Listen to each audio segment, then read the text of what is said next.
Hello, beautiful people. I'm Elliot from Now Go See It, and today I'll be doing a full review of the Norwegian Getaway cruise ship.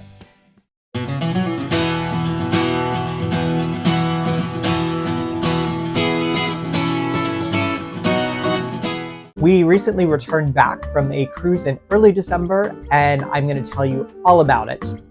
The Norwegian Getaway, it's a cruise ship. It first sailed in 2014 and was refurbished in 2020. Its max capacity is about 4,000 passengers. This is now the third time I've sailed on a Norwegian cruise, so I'm going to take you aboard for an unbiased ship review. I am going to use a pretty standard rubric for my ratings. 5 is excellent, no notes. 4 is great. 3 is good. 2 is okay, not worth writing home about. 1 is bad. Bad. 0, disaster. Needs improvement. Find Jesus. Do better. Our 8-night, 7-day cruise, it left out of New Orleans, and it made stops at Costa Maya, Harvest Caye in Belize, which is Norwegian's private island, Cozumel, and Roatán. Boarding, it was easy, it was fast for the port of New Orleans. It took about an hour to clear through customs and get our tickets and make our way to the ship. Our boarding time was 12:30 p.m. Boarding was well organized, and we were allowed in our cabins by 3:30. Boarding, no complaints, fantastic. Easy peasy, 5 out of 5. The crowd on board. So I don't normally review the crowd, and I would say on this particular voyage, the crowd was mostly older, I would say 50 plus. People on this ship, they love America. They are happy to show you how much they love it. They love America, they love guns, Jesus, and freedom.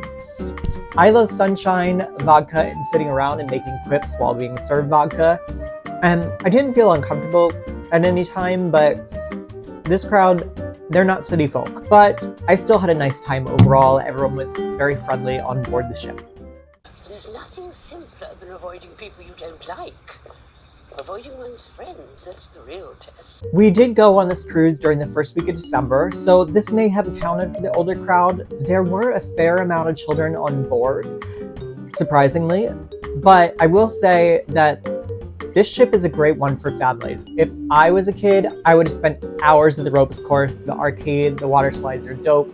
It's likely that my parents wouldn't have seen me the entire week, and they would have loved it. Let's chat about the main spaces on board.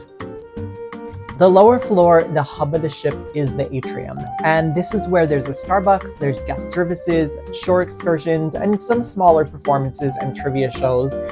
It's a large open space, which seems like a good concept at first, but it's also so loud in the atrium at all times, all day. There's usually a trivia or some other puzzle game show going on, or a seminar about the jewelry that in the ports. The entertainment staff, they are mic'd and they're projected through a loud stereo that goes all around the atrium. So if you're looking for peace and quiet in the middle of the ship, you're not going to get it. It's kind of dull compared to other cruise ships. There's no large glass elevators all the way up to the top. There's no giant promenade. I kind of miss that vibe, to be honest. It just looked like it was a mall from the 2000s. In general, the cruise areas on board this ship are rather generic. If you were eating at the Asian noodle bar, you could easily swap out the menu and just be eating at a French restaurant. Or if you were in the French restaurant, you could change out the menu and put up some photos of Italy and you would be in an Italian restaurant. I love a well-decorated restaurant or space that transforms you into an atmosphere, a space that provides some sort of ambiance and vibes. There weren't any vibes. This is so boring.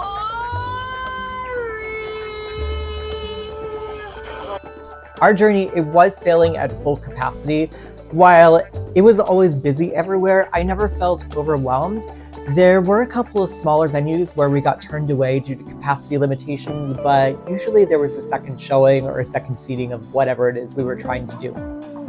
The ship has an easy to navigate layout, however, it does lack quiet spaces. There's not a lot of deck space, especially the pool deck area. It's very cramped up there. Curiously, there's no elevators at the front of the ship, so our walk to our very forward cabin was like hiking. I'm sure many folks have starved to death or died of thirst looking for their cabins in the front of the ship. There's very little signage in the hallways. Pro tip, in the hallways, the swimming fish are swimming towards the front of the boat. One of my favorite features on Norwegian Cruise Line is the adults only area, and on this ship it's called The Haven. Hello, and welcome to the exclusive adults only area of the Norwegian Getaway. Oh, there's fog. Oh, I got a fog machine for my intro. How exciting is that? That wasn't planned, but we have special effects, and I love that. So this area, little secret, it's on deck 16. It's in the very back of the ship. It's kind of amazing because there's no children allowed. There are a lot of kids on this boat, so if you want a nice quiet area with a fog machine, you come up here, there's little loungers in the back. It is delightful. The ship doesn't look entirely dated, but it's not going to win a beauty contest anytime soon. I'm going to give the decor and the layout a 3 out of 5. Food. Many options for food. Many options. There's a rather decent restaurant selection. The buffet is large. It's open at most times throughout the day. There are 6 main specialty dining restaurants on board. There are a host of others that serve items like sushi, ice cream, desserts, and oysters. I'm about to go on a food tirade. On Norwegian cruises, there's only one late night option. And I realize the average person shouldn't be consuming a meal at 2 a.m., but after 19 rounds of losing at blackjack and 7 dirty martinis and suffering through some of the worst karaoke on the Atlantic, or possibly any ocean, one could use an evening snack. The only late night option on Norwegian Getaway is this pub called Oceans. It has a bar menu, but the late night menu is mainly deep fried garbage. Pro tip is that you may want to take a to-go plate from the buffet earlier in the day if you don't want to eat garbage food late at night. The late night dining at Oceans, well, it's full service and it always took more than an hour. Speaking of garbage food, vegetables were hard to come by. If you ordered a vegetable side dish in one of the restaurants, it was always such an afterthought. One night, I ordered steamed broccoli with my grilled chicken, and this is no exaggeration. I received 2 tiny broccoli pieces covered in garlic butter sauce. I realize that some people don't like vegetables, but it is nice to have an option. In my opinion, in the past 2 years that I've been sailing on Norwegian, the food quality has really deteriorated. It's so sad, it's kind of cheap, it's very carb heavy, and Norwegian used to have great food. Our sit-down meals were cafeteria quality at best, and service was always slow, and some meals took over 2 hours. The waiters, they hardly came around to check on us. It was very German of them. If you sat down to dinner after you put in your order, you were on your own. Our experience was that the buffet usually had the best food because you could compose a well-balanced meal with foods that complement each other. You can pick and choose your condiments and also work out the portion control for the items you eat. If you're going to splurge on the specialty dining package, I would recommend checking out the restaurants and their menus beforehand so you know exactly what you're getting into. The specialty restaurants were better than the main dining restaurants. However, some of them left something to be desired. I'm going to give the main dining rooms a 2 out of 5. The buffet, a 3 out of 5. We're going to breeze our way through the other venues as well, and I'm just going to give my hot takes. Modern Churrascaria, this was my favorite meal of the trip. Delish. It's a Brazilian-style steakhouse. It's kind of like Fogo de Chao. The meat selection was decent. It was quite tasty. If you're on the dining package, this is an excellent use of your credit. 4 out of 5. Le Bistro. This is the French restaurant on board, and as they say in French, it was laissez-faire. If a French person came in, they would probably ash a cigarette into the coq à vin. It's hardly what I would call fine French dining, despite it being labeled as upscale. I don't mean this to sound snobby, but I've been to France several times, and this just isn't it. There's so many peasant dishes on the menu. It's fine. It's not particularly elegant inside. I'm gonna give it a 3 out of 5. Ocean Grill, this was a surprise hit. It's on the expensive side again, so it's a great use of your dining credits. They had a good mix of land and sea dishes. I had clam chowder and brick chicken with a chimichurri sauce and a key lime tart. And my partner had a fisherman's platter with grilled bronzino. And everything we ate was lovely. 4 out of 5. The Shanghai Noodle Bar, it's fine. not great. It's mall quality Chinese food. The panda from Panda Express wouldn't be impressed. 2.5 out of 5. Ocean's Pub, it's bar food, it's not done particularly well, but if you don't want the buffet or the other dining room, it's fine. 2 out of 5, we like the pretzel bites. American Diner. This diner is at the pool area. It has a typical beach bar diner menu. We both got burgers here one day and they were really well done. Not well done, but they were well done. Good job, America.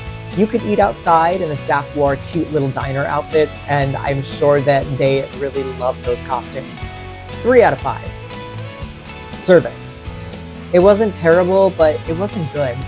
The staff seemed so bored and apathetic. Maybe it was my imagination, but there also just seemed to be less staff in general, from bartenders to entertainment staff to waiters. This is not an exaggeration. With the exception of 2 bartenders, none of them even smiled or said thank you or greeted me in a polite way. They would just kind of point to the crowd and be like, "Who's next? Who's next? Who's next?" Ghostbusters, what do you want? Our cabin steward was nice, but our cabin upon arrival wasn't given a final once-over, and we found someone's dirty underwear and bathing suit in one of the cabinets, and there was some trash under the bed. Kind of gross. We did experience one massive service failure on a port excursion. It was an overbooked boat by Norwegian, and the passengers started fighting with the crew and the captain, and we should have taped it, but we were busy getting yelled at by cruise ship Karen. We were a little scared of her, so we decided not to tape it. We're not sure if this was officially a Norwegian boat or maybe outsourced by Norwegian Cruise Lines, but in any case, it was not handled well. There was no service recovery. I don't know if I've recovered. What do you think about all this? I think that we're gonna sink. Well, I bet we get the $29 back then. We're going to talk about the cabin. We had an interior cabin. It was absolutely fine for the week. This is an interior cabin on the Norwegian Getaway ship. We are booked in the 9400s in the front of the ship. They have given us a lovely letter that says, "Welcome back," because we are bronze members.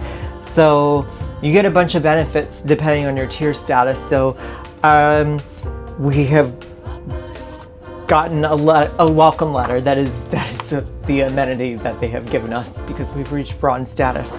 So here you can see it's pretty basic, but it does the trick. It's nice, it's modern, it's clean. You got 2 beds, you can make them into 1 if you want. I think some of the interior cabins actually have double-decker bunk beds if you have kids, if you're one of those people who enjoys children. But we don't, so we each have our own beds. The bathroom was spacious for a cruise ship. It felt modern inside the cabin. The bed was comfy. Good job, Norwegian. 3.5 out of 5. Entertainment. I do not want to hear Sweet Caroline at a piano bar at another point in my life. I'm good. The entertainment on board, it's hokey, that's for sure, and there wasn't as much as I'm kind of used to on cruises.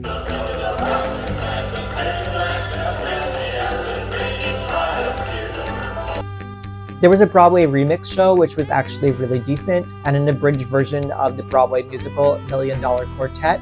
The performers were all quite strong, but the show itself is essentially a watered-down jukebox Broadway musical that lacks a story. So if you're gonna do a review, just do a review. I don't want a Cliff Notes version of a review. That just seems redundant. The music on board, I would categorize it as 80s, 90s, early 2000s wedding mix. I don't think I heard a single song played that had been released within the past 3 years. Which leads me to the nightclub. The nightclub didn't open till midnight each night. Oh my goodness. What's the matter? It's midnight. Yes, so it is, but why? Goodbye. The last night there was an ABBA night in the club, and we went inside and we quickly realized it wasn't even a DJ playing. It was just like someone hit play on their iPhone. Is it impossible to find a lovely, well-trained DJ? Am I reaching for the stars here? Not really. Extra activities. This is really where the cruise fell apart for me. It seems like everything super exciting to do on board costs extra. The only free activities were pretty much basketball, the ropes course, and the gym, and frankly, I'm surprised they don't charge for the ropes course. The spa While it's lovely, and I did walk inside, it has such inflated prices that rival even the most expensive spas on land. There is an exclusive sun deck on board called The Vibe, which is a beach club which is only open to VIP guests. Okay, you guys, we are going into the very exclusive area on board the Norwegian Getaway. It is the Vibe Beach Club. Now, I do have to put a little disclaimer in that this area, if you want to access it, you have to pay, it's a little bit extra. It's usually several $100s depending on the length of your voyage, but inside you have access to a very exclusive bar.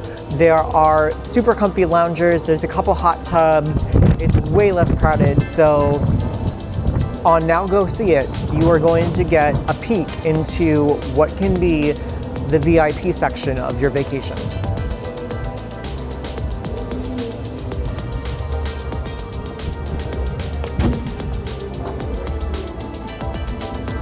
Just kidding, we don't have enough subscribers to get in there, so if you want us to show you inside the Vibe Beach Club, you're gonna have to like and subscribe.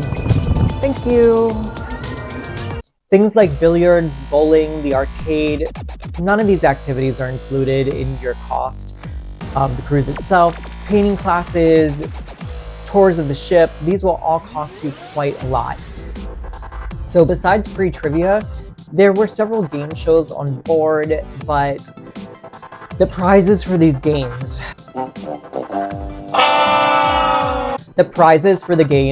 were literally a free pamphlet, an uninflated balloon, a pencil, a plastic water bottle, and a plastic Norwegian tote.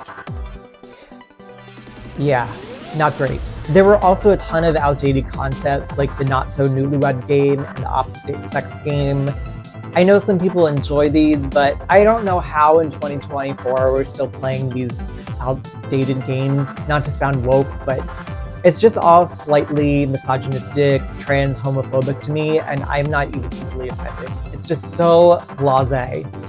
Name something besides soap and a towel that people take with them to the bath. A duck. An occupation. I'm gonna have to score special activities 1 out of 5. Would I recommend the Norwegian Getaway? For families with kids between 8 and 14, absolutely. To be very blunt, if you're a liberal city dweller, I'm gonna say to choose a different line, maybe Virgin or even Celebrity. While I was never bored, a lot of the time I was walking around the ship looking for something to do other than drinking. And believe me, I love to drink. But after 3 or 4 days of complete debauchery, the last thing I want to do is play a loud-ass trivia game about 90s sitcoms. My overall rating for this ship, I'm going to give it 2.5 out of 5. Thanks for joining us today. Don't forget to like and subscribe to NowGoSeeIt.com.